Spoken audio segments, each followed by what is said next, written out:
ወንድሜ እንዲጨነቅ አልፈልግም። እስካሁንም እኔ ስለሌለውለት ነው ብቻውን የነበረው። ስለዚህ ከአሁን ሰዓት ጀምሮ ወንድሜ ምንም ውስጥ የለበትም። ጋር በመተባበር አምነን ክዶታል። በጣም ብዙ ገንዘብ አክስሮታል። እንደዚህ አይነት ውሳኔ የተሳሳተ ነገር እንድታደርግ ያደርግሻል። አዎ ያ ነገር ባይሆን ደስ ይለኝ ነበር። ያንን ነገር ግን ያየ ሰው አለ? ሜሌክ አታውን እባክህ ምንም ነገር እንዳታደርግ። አንተን ነው ሲከታተለኝ ነበር። ስለማልፈልግ እኔ የማግዘው ነው ያልኩህ። ሌላ ነገር አወራው እንዴ? እኔ እያንዳንዱ የምታስበውን ነገር አውቃለሁ። ኧረ ተው ልጄ ተው። አወቅሽና ምን ይፈጠር ታዲያ? ከዚህ በኋላ በመንገዴ እንድትመጪ አልፈልግም። ይበቃሻል። እባክህ እባክህ ልለምንህ የማይሆን ነገር እንዳታደርግ። እኔ የሚገባኝን ነገር ብቻ ነው ማለት ነው። አሁን ገባኝ። ቀንተሽ ነው አይደል? በማን ቀናሁት? ወንድሜ አዲስ ወንድምና አብሮ አደግ ስላገኘ ነው። አዎ ወንድምሽ ረስቶኛል ሌላ ሰው ሲያገኝ በዛ ትንሽ ተናድጄ ነው። ግን እንዳየኋት ከሆነ ያቺ ማርያም የምትባል ልጅ አልወደድኳትም። እኔ ውድ አትመቸኝም። ስለዚህ ጄሪን ሲንደሬላ ያስከፋት ሰውማ ዝም አልላቸው። ታዲያ ምን ልታደርጊ ነው? ማን ነው ከጎን እያገዘ ያለ?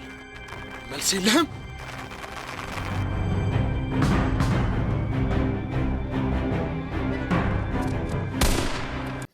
ለዚህ ሁሉ ተጠያቂ ሞርዚና ናት። ሞርዚና አቶ አምናን ሰው ጠርቶ ሰው ርቆ አይደለም፣ ሁሉንም ያከብራል፣ ሁሉንም ይወዳል። ለከዱት ግን ምረት የለሽ ነው። ይህን እያወቀች አትክዱኝ፣ አትወጉኝ፣ ብዙዎች ሳምናቸው ከርተውኛል፣ ሳምናቸው ወግተውኛል እያለ ደጋግሞ እየጠየቀ አሁንም ከባድ ክደት ሊፈጸምበት ነው። ወንጀለኛ ድርጅቱን አክስሮት እሱንም የማይሆን አጣብቂኝ ውስጥ ከቶት፣ አሁን ግን አቶ አምናን በባርኮት አማካኝነት ወደ መቀመቅ የሚወርድበት አጋጣሚ ተፈጥሯል። ናካቲና ከባድ ማስረጃ ይዛባታለች። ወይዘሮ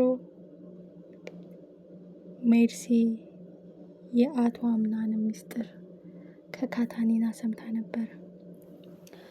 ኤኒዌይ በጣም የሚያሳዝና ልብ የሚሰብር ጉዳይ ነው የተፈጠረው። ባርኮት ይህ ማስረጃ እጁ ገባ ማለት ያሰበውን ማሳኪያ ነው። ምክንያቱም አቶ አምናን ወደ መቀመቅ በየትኛውም አቅጣጫ እጁ ሳይኖርበት በየትኛውም ነገር አስጠቁሞ ያሳስረው እና እሱ ንብረቱን ይቆጣጠራል ማለት ነው። በጣም ያሳዝናል። ሰላም የተከበራችሁ እና የተወደዳችሁ ውድ ቤተሰቦች ሰላማችሁ ብዝት ብዝት ብዝት ይበልልኝ። በጣም ያሳዝናል። እንግዲህ የአቶ አምናን አያት ማን አይተዋል፣ ማን ሰምቷል፣ ይህን ጉዳይ የሚያውቅ ጉዳይ አለ እያለች እንግዲህ ወይዘሮ ሰማ ስትጨነቅ ሰምተን ነበር። አንተ ይህ ማንነት አይደለም ልጄ፣ ይህ ያንተ ጸባይ አይደለም፣ ይህ ተፈጥሮ አይደለም፣ ይህ ማንነት አይደለም። አንተ ሰው ገዳይ አይደለህም፣ አንተ መልካም ነህ፣ አንተ ደግ ነህ፣ ሰው አክባሪ፣ ለሰው የምትጨነቅ ነህ እያለች ስትጨነቅ ነበር። እንደተፈራችው ወይዘሪት ናካቲና የምትባለው ማስረጃውን ይዛለች። ያውም ጥይቱን ሲተኩስ ወደ ሳይበር ላይ በቃ ቴክኖሎጂ ላይ ስለምሰራ እያንዳንዱን እንቅስቃሴ ታውቃለች። እና አቶ አምናንም ታስሮ ሳለ ቅጠሉን ስቀጥፈው አይቻለሁኝ፣ ከዚህ ማምለጥ አትችልም፣ በእርግጥ አውቃለሁ መልካምና ደግ በቃ የሆነ ጨዋ ሰው ነህ፣ ለደረሰብህ ግን ምረት የለሽ ነህ እያለችው ነበረ። እሱ ግን በተደጋጋሚ ከኔ ምንድን ነው የምትፈልጊው በግልጽ ንገሪኝ እያላትም ነበረ። ስለዚህ አቶ አምናን በአያቱ መሀልና በካታኒካ መሀል በሶስታቸው መሀል እንዲቀር ነበር የፈለገው።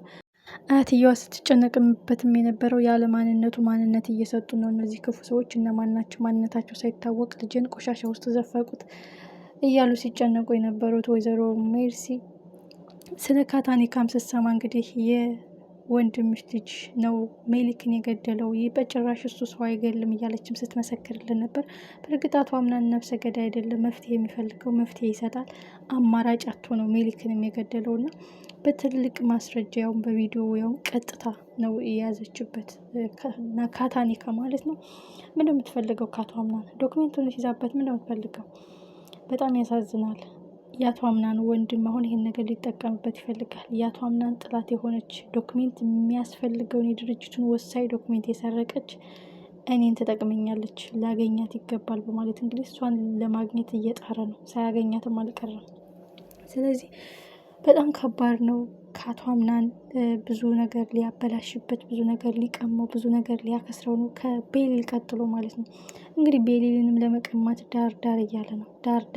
ቤሊል ልቧ ስለተወጋ፣ ልቧ ስለተሰበረ አቶ አምናን እንደዛ ስላረጋት በቃ ነገሮችን ደፍራ መንካት ስላልፈለገች ነው እንጂ እሱ ጠጋ የሚለው ቤሊል ሊወስድበት ነው። እሱ ያለውን ሁሉ እሱ የነካውን ሁሉ መውሰድ፣ የሚያስደስተውን ሁሉ መቀማት ነው ፍላጎቱና አምናን ይህ አይገባውም። በጣም ልበ መልካም፣ ልበ ቀና፣ አስተዋይ፣ ደግ ነው። በእርግጥ ለካደው ሰው በጣም ምሕረት የለሽ ነው። በጣም ምሕረት የለሽ ነው። ስለዚህ አቶ አምናን ልትታደገው፣ አቶ አምናን ልታድነው የምትችለው የራሷ አክስት ናት። ምክንያቱም እሷ ናት ረመጡን ያመጣችበት። መጀመሪያ አቶ አምናን የሚጋራው ለሀብት የሚንገበገብ አይደለም። ያለውን ማካፈል ያለውን መስጠት የሚችል ልጅ ነው። አያክስሩት አይክዱት እንጂ ማለት ነው። እና ከመጀመሪያው ጀምሮ ስህተት የሰራችው እናት ናት። በቃ ትክክለኛ ወንድምህ የእናት ልጅ ነው። እናትህ ከሌላ ስለወለደችው ኦልሬዲ ለብቻው ነው ያሳደገችው። አሁን ግን አብራችሁ መሆን አለባችሁ ብላ እንኳን ብትነግረው በግልጽ ከሌላ ሰው ስለተወለደ ደካማ ጎን ሊኖረው ይችላል። እልክና በቀል ሊኖርበት ይችላል። በአንድ በኩል ደግሞ ፍቅር ሊኖርበት ይችላል። እኔን ሊወደኝ ይችላል፣ ላይወደኝ ይችላል ብሎ 50-50 ሆኖ ሊዘጋጅ ይችላል። አቶ አምናን አሁን አቶ አምናን ምንድነው ወንድሜ እያለ በቂም የምላሱ ባርኮት ማለት ነው።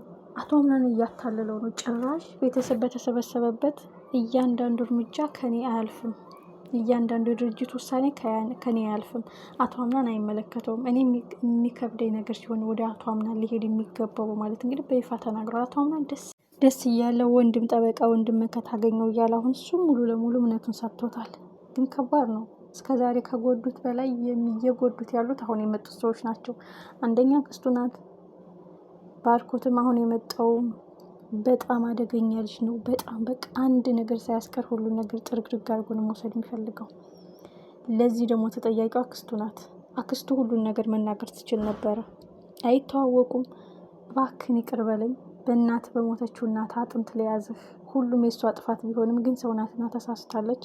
ትክክለኛ የእናት ልጅ ወንድምህ ነው ከሌላ የሚወለድ። ስለዚህ የሚገባውን ነገር ስጠውና አብራችሁ ስሩ ብትል ድርሻውን ሰጥቶ ወዳጁን ከሆነ እንደ ወዳጅ ያቀርበዋል፣ ጥላቱን ከሆነ የራሱን ኑሮ ይኖራል፣ ይጠነቀቃል ማለት ነው። አሁን አቶ አምናን ሙሉ ለሙሉ እየተሸወደ ነው።